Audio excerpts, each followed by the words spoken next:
Okay, I want to do a quick demo on how to get the necessary libraries that are going to be needed for this module. So we're going to be dealing with text analytics.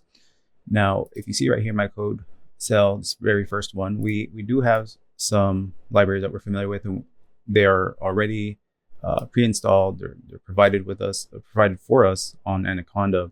But remember that Anaconda it's a packaged software, and it comes with a lot of libraries already installed for us. All we have to do is install Anaconda, and those are there for us. For example, Pandas is available to us, as well as Matplotlib, Seaborn. These are popular analytics libraries within the Anaconda package. Now, in text analytics, there is a library that we're going to be getting familiar with, which is called TextBlob, and that is not part of Anaconda's package. And that means we're going to have to install these manually. So if I attempt to do the imports of the libraries that I need without installing them, I'm going to get some errors. So let me just go ahead and run this to show you what I'm talking about. So here, module not found, it's pointing to number 4 so far. So it just stopped at number 4, didn't continue on lines number 5 and 6. So we're missing this module called TextBlob.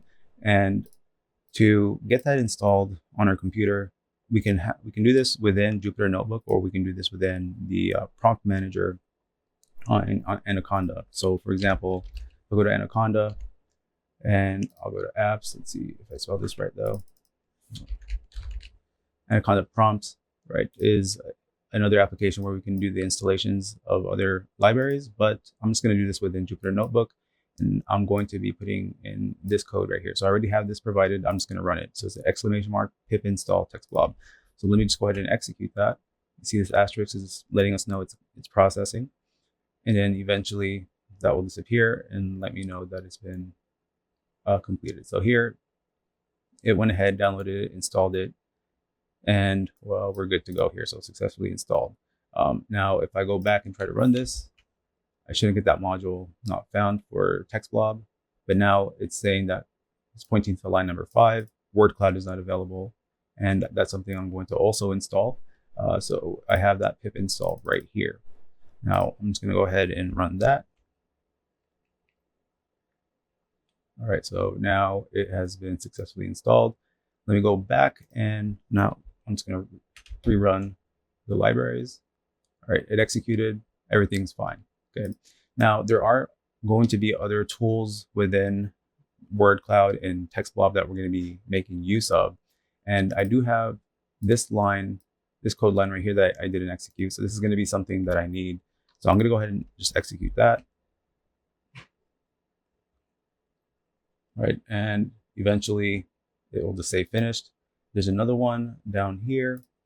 Now this is an import NLTK, which is the Natural Language Toolkit, a very popular library when it comes down to text analytics. This already comes installed with Anaconda. However, there are certain features that might not be installed that you'll have to do a manual install. For example, something called stop word. So I'm going to go ahead, and you can see right here there's an import statement, and specifically we want to download stop words. I'm just going to go ahead and run that. This is something that I have to just run once, and that's it. So now I have everything executed here. And once I do the pip installs and the other types of tools and features, once I run those once, then these are on my computer forever. So I don't have to repeat these steps anymore. So I could just simply after they execute, I can just delete them and start working on my code. So here are this is the set of libraries that we're going to be using for this module. Again, if I run it, there's no error, and I'm good to go. Okay. So this is just another approach to installing these, different from what I have in my main lecture video. So you could use either approach. Now, if this doesn't work for you, and it's very possible that 1 or 2 students might reach out, letting me know it's not working. There are alternative approaches. If you do have an issue, show me what that issue is, and then I'll let you know the other approach. All right, thank you for watching. If you have any questions, let me know.